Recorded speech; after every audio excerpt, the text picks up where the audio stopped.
So is the Nintendo Switch 2 Pro controller worth getting, especially if you already have the Nintendo Switch 1 Pro controller? Well, the Switch 2 Pro controller might be the most comfortable controller that I have ever used. They have done some refinements to this thing that I'm not even sure exactly everything they did, but I'm going to explain exactly what my experience has been with this thing so far here in this video. Is going to be my honest review of the Nintendo Switch 2 Pro controller. Stay tuned for my review of the actual console. I'm trying to spend a little bit of extra time with the console, not rush that review out, but I've spent more time with this, obviously, because I've been playing across a bunch of different games. I've played Mario Kart World probably for close to 20 hours. I've played some other games. I've done some comparison videos of games that got free updates, like, you know, Pokemon Scarlet and Violet, New Super Mario Bros. U Deluxe, and all those different games, right? So I've been using it for those comparison videos as well, at least for the Nintendo Switch 2 gameplay. So I've been using this a bunch across the board for different things. And the first thing, when I first unboxed this, if you watch my unboxing of the Nintendo Switch 2, which includes an unboxing of this, the first thing I said is that it feels so nice. Kind of feel like really glidey. I don't know, everything feels just a little bit smoother and better than the actual normal controller. Now, the texture, this is something that's really gonna sound weird, but the texture of this controller, just the overall texture of the plastic is like this silky smooth texture that it's like as soft as like a newborn baby's skin, or like, I don't even know a good comparison to give you, but it's just so smooth in the hands. Like, just I don't know what they did with this plastic, but it just feels so much nicer to hold in your hands. It's just nice when you're just playing, just to hold it and just to feel it in your hands when you're playing. Everything is just, it just feels so smooth. The buttons are smooth.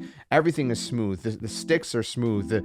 The plastic, I know it sounds really weird, but like comparing it to holding this, you know, Nintendo Switch 1 controller, like the plastic just feels kind of rough and sort of tacky in comparison. The plastic just feels cheaper almost. Like there's like a coating on this, on all of the plastic on the controller. I don't know what it is, but it feels silky smooth. Speaking about buttery silky smoothness, the sticks. So on this is the Switch 1 controller.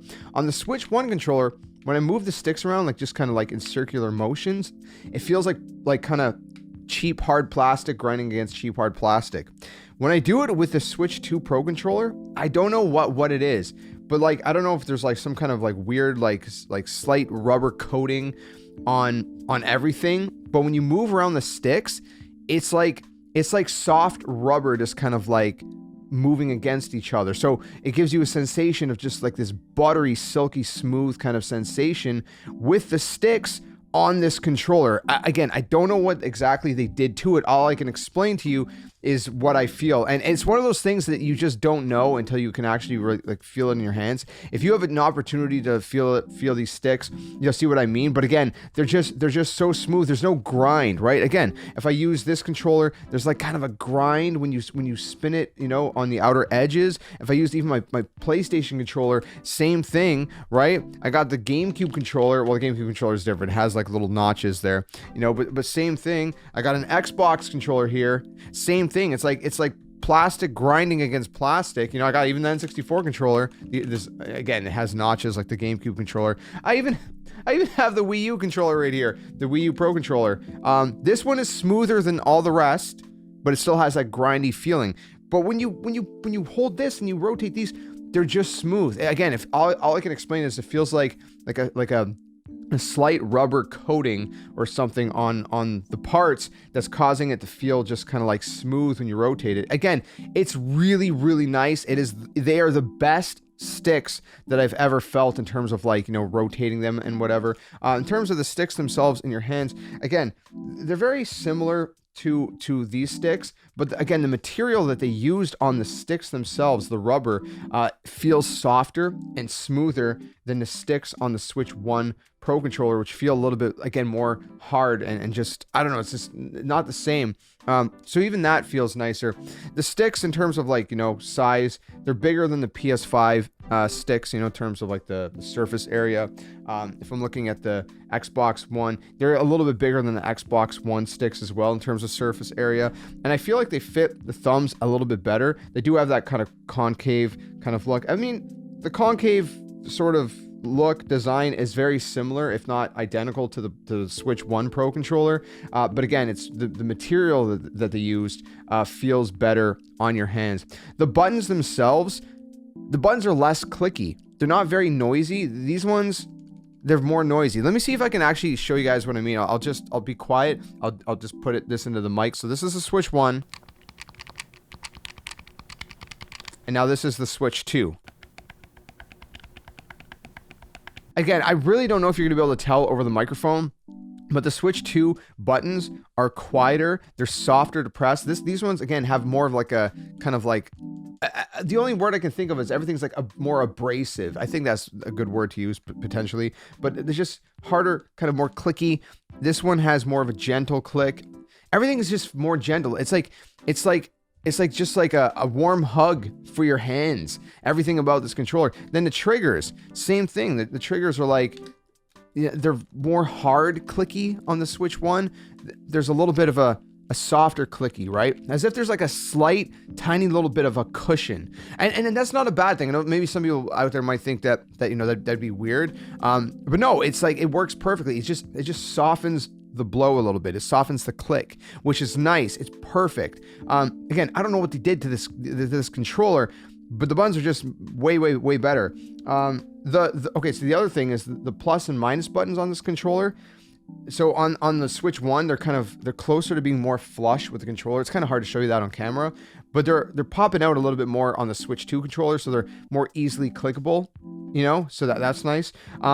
Whereas the home button, the capture button, those are still kind of equally as flush. Maybe they're popping out a tiny bit more on the Switch 2 controller. And then there's also the C button, if you can see that. Hold on. So you got the brand new C button right here to enter the game chat mode if you would like to do that. So again, that's completely new. On the bottom here, if you can see, there's a headphone jack. So the headphone jack means you can listen to your Nintendo Switch 2 audio right through that jack if you so choose, which is nice. The audio actually sounds pretty good. For my time with it, I would be willing to bet that it's pretty much on par with the audio that I'm hearing when I'm playing, through the HDMI. I use headphones. I use the same headphones. So basically using headphones that are plugged into my monitor. And so through that way, it sounds the same. I'm essentially using the same kind of jack in that sense anyways. So it sounds really good, and it's satisfactory to me. And again, I'm someone who's a little bit of an audiophile. I get really particular and picky about it. But anyways, so that's new. Headphone jack on the bottom. So on the back, you can see there's these new buttons right here, kind of in the grips here, and they're GL and GR for grip L and grip R. And these little buttons here, they're really cool. So they just kind of sit, if you look, they kind of sit right here, or I guess you can put them on your middle finger. It could be your ring finger or your middle finger, whatever you're comfortable with kind of holding. If I'm holding it naturally, it'd be on my middle finger. But I guess it depends. Everyone holds their controller differently. But anyways, they're right there. You can kind of tuck your fingers right above them so you don't accidentally click them. But by default, they don't do anything. But what's really cool is if you go into a game and you hold down the home button to bring that little menu up, then whatever game you're in, you can map those buttons in that game from directly in the game. So a quick mapping. And what's cool is that these buttons will map individually for each game. So let's say you open up Mario Kart World and you map the GR to be the same functionality as the B button, but then you go into like something like I don't know, Breath of the Wild. It's not going to be that way. Breath of the Wild is going to have its own mapping that you can pop up while you're in the game. And the other thing is these are all per user, so each user can have their own button mappings for each of their games. You know what I mean? It's crazy nice the way they did that. So again, these little extra buttons are really nice. You can also get these, by the way, these buttons on the charging grip. If you buy the charging grip, you can get those on there. It's a little disappointing that Nintendo did not include them on the normal grip that comes with the Switch 2, and only on the charging grip and only on the Pro Controller.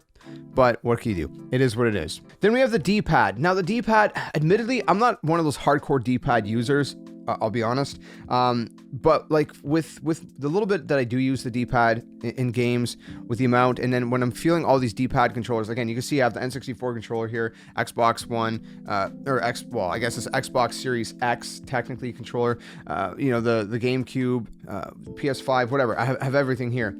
I think my favorite D-pad still, personally, is still the Xbox Series X one, because it has that kind of like, rounded D-pad sort of thing, right? Where it's just kind of like you can roll it a little bit more easily.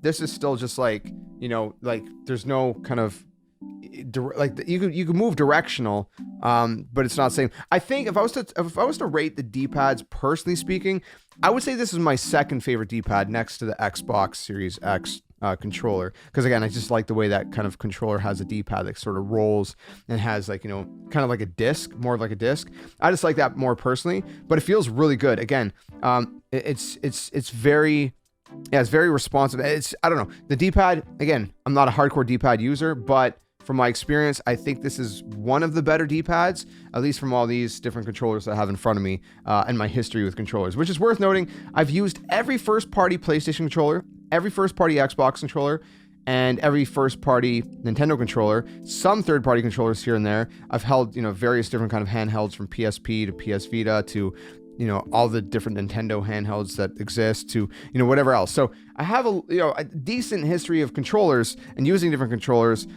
It's just a third-party stuff that I haven't touched as much. But yeah, all that to say, is the Nintendo Switch 2 Pro controller worth getting if you already have a Switch 1 Pro controller? Yes and no. I mean, in one sense, you know, like, yeah, you can just use your Switch 1 Pro controller.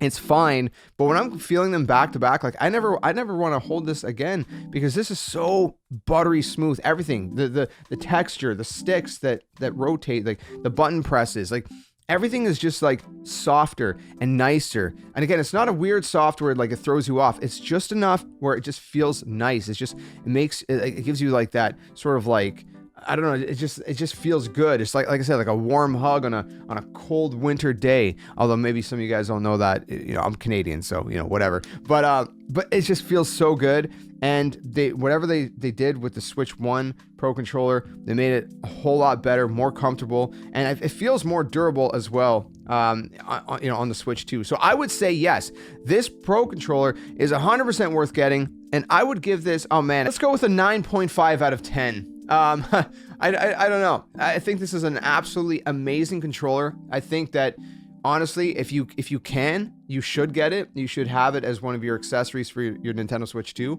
because it is so comfortable, so nice to play with, and it has those extra little features that the Switch 1 doesn't have. Like I said, the headphone jack, if you do care about that, the C button, and of course, as I mentioned in a previous video, you cannot wake your Switch 2 up with the home button on your Switch 1 accessories, Switch 1 controllers.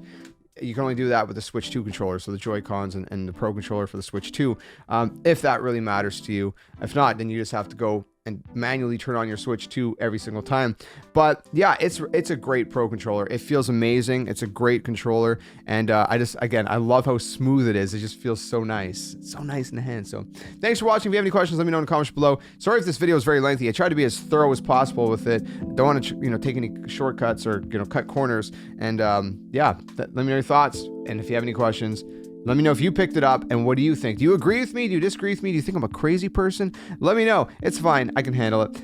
Stick around for more. Leave a like, subscribe for more. Until the next one, game on. See you guys later.